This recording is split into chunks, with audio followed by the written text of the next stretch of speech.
Hola y bienvenidos. Si este contenido les resulta de valor, no olviden seguir este mensaje. Al hacerlo, no solo apoyan esta labor, sino que también se aseguran de no perderse otras discusiones profundas que pueden fortalecer su fe y su propósito. ¿Alguna vez han orado fervientemente por alguien enfermo, pero la sanación parecía nunca llegar? Quizás han impuesto sus manos, han llorado y han citado cada promesa de Dios en la Biblia. Sin embargo, el cuerpo débil seguía gimiendo y nuestros corazones entonces preguntan: Señor, ¿dónde está tu poder? ¿Dónde están tus milagros? Amigos míos, quizás hay un principio importante que a menudo se olvida.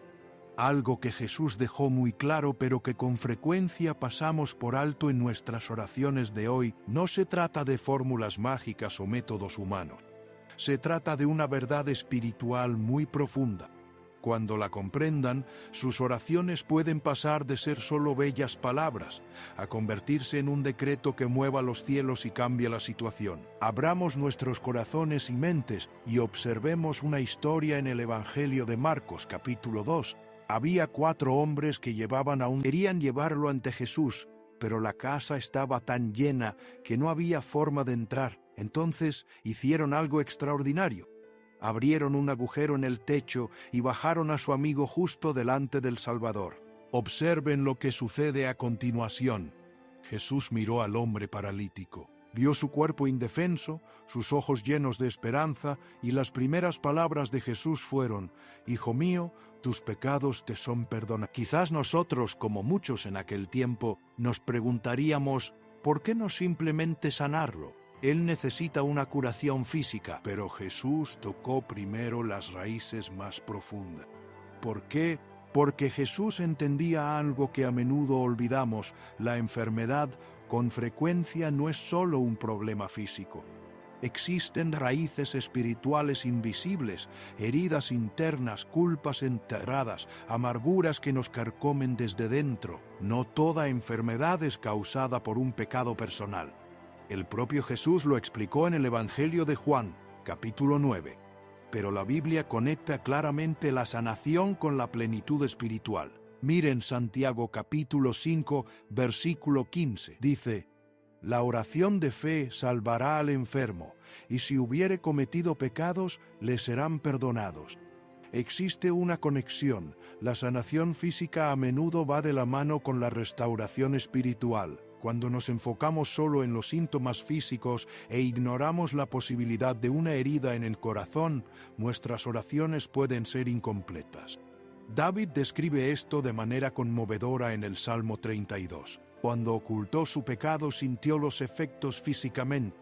Todos sus huesos se consumían, su fuerza se secó como la tierra la presión interna era claramente sentida por su cuerpo.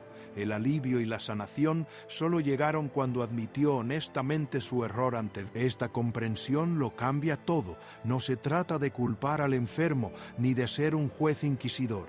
Se trata de una compasión más profunda. Se trata del deseo de Dios de restaurarnos por completo, espíritu, alma y cuerpo. Jesús nunca hace nada a medias.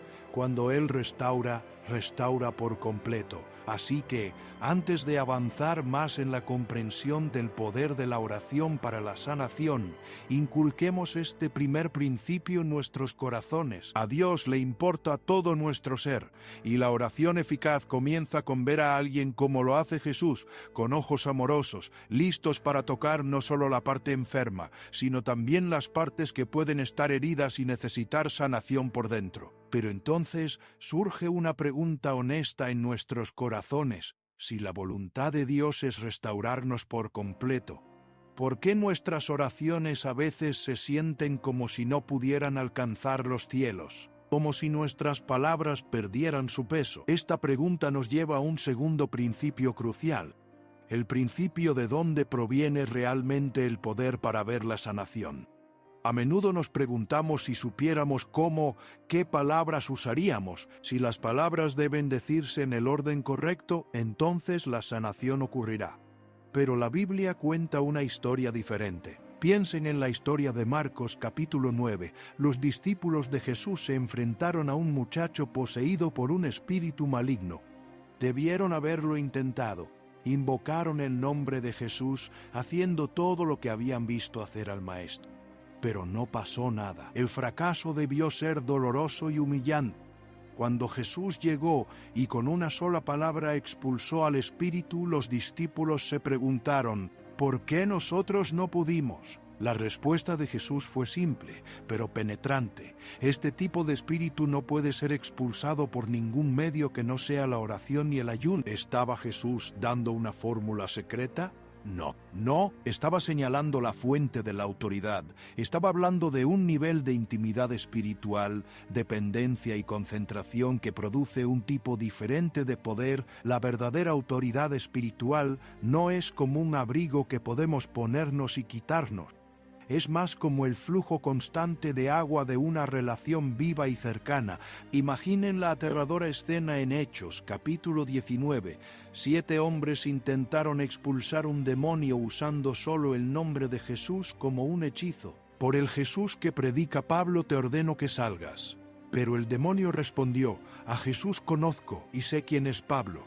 ¿Pero quiénes son ustedes? Esas palabras estremecen. El mundo espiritual puede distinguir entre las personas que simplemente pronuncian el nombre de Jesús y las personas que viven en el nombre de Jesús. Reconocen la autoridad que proviene de una relación personal real. Entonces, ¿de dónde viene tal autoridad?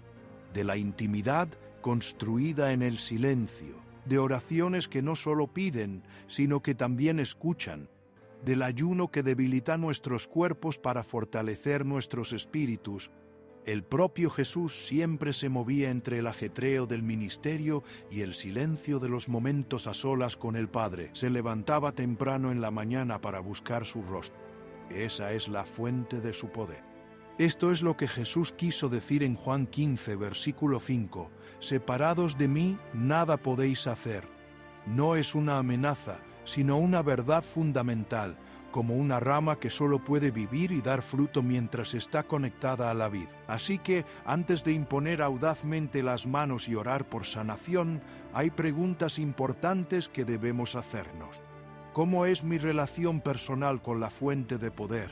¿Mi vida está llena de un silencio ocupado o hay espacio para la verdadera intimidad? ¿Acudo a Él solo en momentos de crisis o es un amigo en cada paso del camino? Es esta intimidad la que nos transforma de meros pronunciadores de nombres a representantes reconocidos. No se trata de ser perfectos, sino de estar conectados.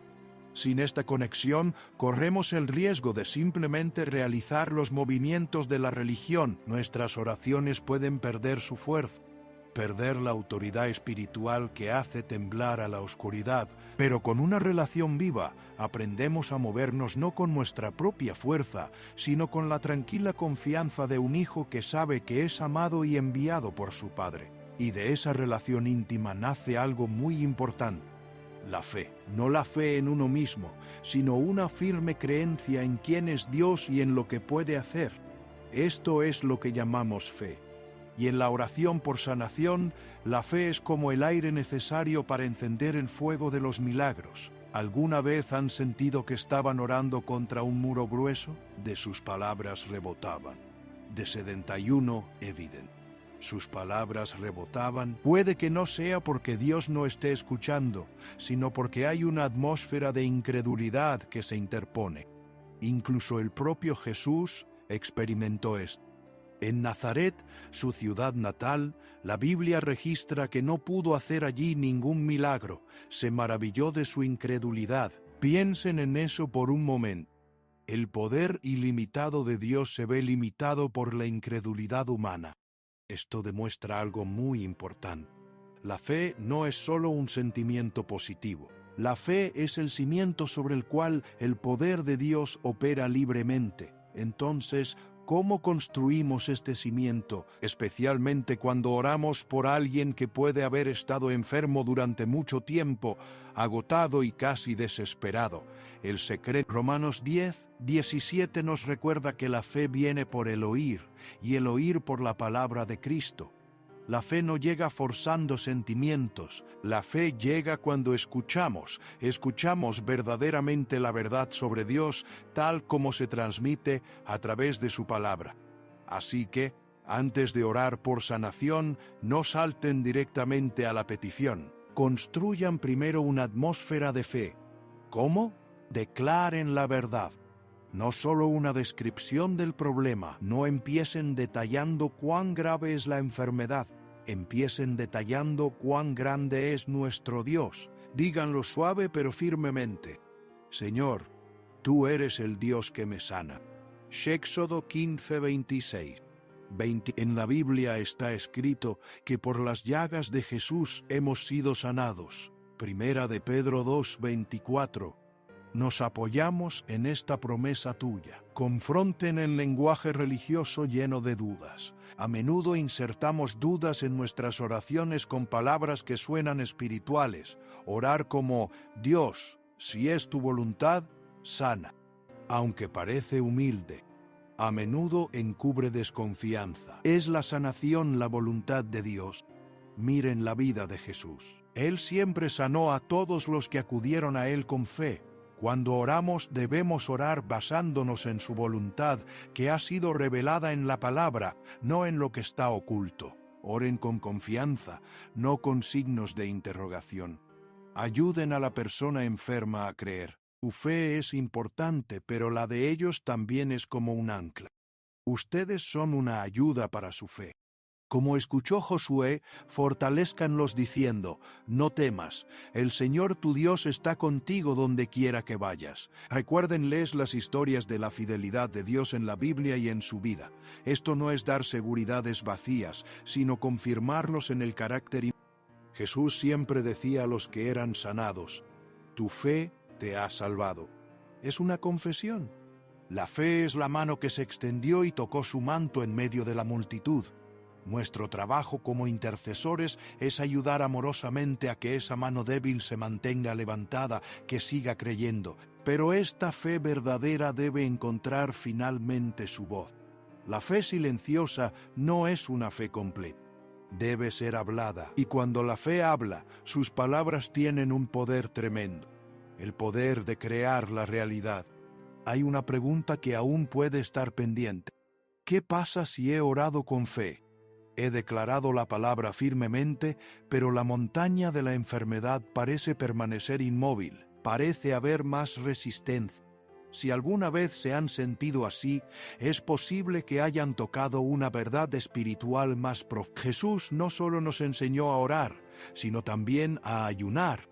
Y dijo enfáticamente que ciertos tipos solo pueden ser vencidos con oración y ayuno. ¿Por qué? Porque el ayuno no se trata solo de no comer. El ayuno es una herramienta espiritual estratégica que cambia nuestra posición en la batalla. Imaginen el ayuno así. Hasta ahora, gran parte de nuestra atención y energía ha sido absorbida por asuntos físicos. Comer, beber, actividades diarias. Cuando ayunamos, apagamos intencionalmente la voz de nuestras necesidades físicas por un tiempo.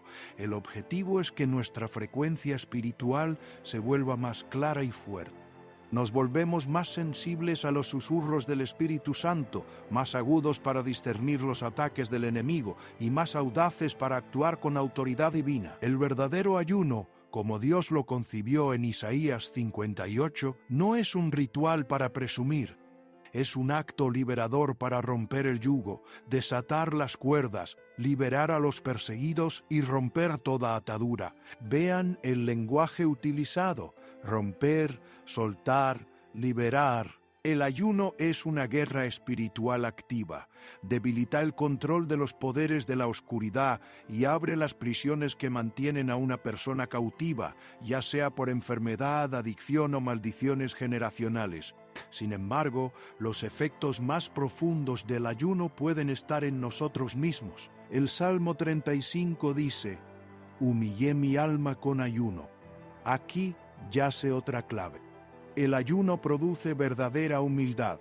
Cuando tenemos hambre, se nos recuerda cuán débiles y dependientes somos. No podemos hacer nada sin Dios. Y esa es una posición muy poderosa ante Él. Dios resiste a los soberbios, pero da gracia a los humildes. Cuando nuestro propio orgullo y confianza en nosotros mismos se rompen a través del ayuno, Abrimos de par en par el camino para que la gracia de Dios fluya, y en esa gracia reside todo el poder que necesitamos para ver milagros suceder. Así que, si sienten que se enfrentan a un caso imposible o a una enfermedad profundamente arraigada, no se limiten a aumentar el volumen de sus oraciones. Aumenten la dimensión del ayuno. Comiencen con algo simple, un día, o solo comiendo verduras y agua. Háganlo no como un deber, sino como un deseo del corazón de vaciarse para ser llenado más plenamente por Dios. Al ayunar, no solo están pidiendo desde afuera, están entrando en el campo de batalla con una preparación diferente. Están luchando con armas espirituales más afiladas. Están cambiando la atmósfera de su oración de un clamor a un decreto celestial emitido desde una posición de humildad y dependencia total. Y cuando todos estos principios, restauración integral, intimidad, fe, el decreto de la palabra y el ayuno, se unen, no terminan con nosotros, irradian en su forma más pura y poderosa, el amor genuino. Esto es lo que une todo y le da alma. Donde todos estos principios convergen es en esa palabra suprema, amor. Todo lo que hablamos, la intimidad con el Padre, la fe audaz, las palabras poderosas, el ayuno humilde, son meras herramientas. El motor, el poder, debe ser el amor. La Biblia dice enfáticamente, aunque tengamos dones de sanidad y una fe que pueda mover montañas, si no tenemos amor, no somos nada. ¿Por qué? Porque sin amor, todo lo que hacemos puede convertirse en un espectáculo religioso, una búsqueda de reconocimiento o un frío ejercicio espiritual. Pero el amor lo transforma todo. El amor es el lenguaje universal entendido por el corazón humano y honrado en el cielo. Consideren a Jesús. ¿Qué precedía siempre a sus milagros? Promete 8. La compasión. Mateo registra, cuando Jesús desembarcó, vio una gran multitud y se compadeció de ellos y sanó a sus enfermos. No sanaba por necesidad o para presumir. Sanaba porque su corazón se conmovía, sentía su dolor. Esa debe ser nuestra motivación cuando oramos por los enfermos. No estamos realizando un procedimiento, estamos transmitiendo el amor real del Padre a través de nuestras manos y nuestras oraciones. Nuestro toque debe llevar ternura, no solo poder. Nuestra voz debe llevar esperanza, no solo órdenes. Con esta base de amor, permítanme ofrecer algunas pautas prácticas y sencillas. Cuando oren por sanación, pidan guía, no asuman. Antes de orar, hagan una pausa. Pregunten en silencio. Espíritu Santo, ¿cómo te gustaría que ore por esta persona? ¿Qué necesita escuchar o sentir? Sean humildes para escuchar. Quizás Él los dirija a orar primero por emociones heridas. Escuchen con el corazón. Si es posible, tómense un momento para escuchar la historia de la persona. A veces, en una simple conversación, Dios les dará pistas sobre la raíz de un problema, una decepción, una culpa o una herida de la infancia. Escuchen, no como un detective, sino como un amigo.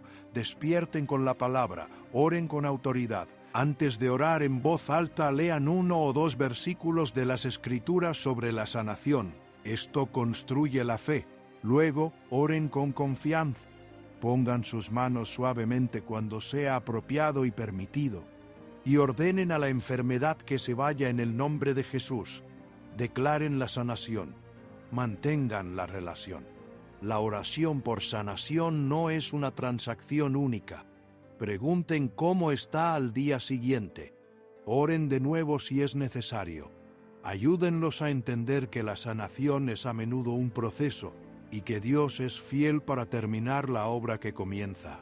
Dirijan toda la gloria a Él cuando la sanación ocurra. Y ocurrirá. Recuerden siempre que ustedes son solo un canal. Las tuberías de agua no pueden enorgullecerse del agua que fluye a través de ellas. Dirijan toda la alabanza, la gratitud y la admiración a Jesús, la fuente misma de la sanación. Amigos, aquellos de ustedes que escuchan Dios los está levantando no como superestrellas religiosas, sino como canales de su amor simple pero poderoso. Él quiere usar sus manos para llevar su toque, su boca para llevar sus palabras y su corazón para llevar su misericordia. Quizás exista el temor de no ser lo suficientemente santo, de no saber lo suficiente. Recuerden, Moisés tartamudeaba, Gedeón era tímido, David era un antiguo pastor. Dios no busca la perfección, busca a alguien dispuesto. Por lo tanto, declaro esto sobre sus vidas. Todo temor y duda sobre orar por los enfermos se rompe ahora en el nombre de Jesús. Una nueva sensibilidad espiritual es derramada en su espíritu. Un coraje santo se levanta en su corazón. Pondrán las manos sobre los enfermos y se recuperarán. Declararán la palabra y se cumplirá. No porque ustedes sean grandes, sino porque el mismo espíritu que levantó a Cristo de entre los muertos vive en ustedes. Su llamado, como está escrito en Isaías 61, el Espíritu del Señor Dios está sobre mí, porque el Señor me ha ungido, me ha enviado a llevar buenas nuevas a los pobres y a vendar a los quebrantados de corazón, a proclamar libertad a los cautivos y liberación de la prisión a los que están atados. Ahora, levántense, comiencen donde están, con una fe simple, con un amor sincero. Acérquense a los heridos y enfermos que los rodean. Dios no los llama porque estén listos. Él los preparará para su viaje. Vayan, oren por los enfermos, toquen a los marginados, crean en el poder del nombre de Jesús, querido oído y sonriendo, y sean testigos de cómo el reino de Dios toca la tierra a través de sus vidas, en el poderoso nombre de Jesús.